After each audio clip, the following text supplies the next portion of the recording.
While I do watch the budget and make sure that people aren't spending hundreds of thousands of a management fee on things that are purely experimental and for fun, we're not too restrictive because today's world is shifting so fast and we cannot afford to not know what to do, especially given the position we're in.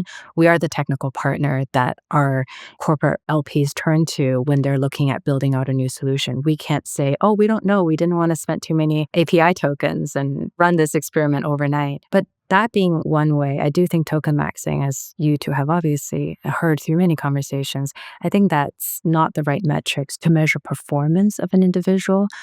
We got to always go back to basics, right? What is the ROI to the company as a whole? Not just how many tokens did you spend? What did you build with the tokens? And if it's fine, if it's purely experimental, but what were you experimenting on? How does it relate to the ultimate goal, the North Star of your company?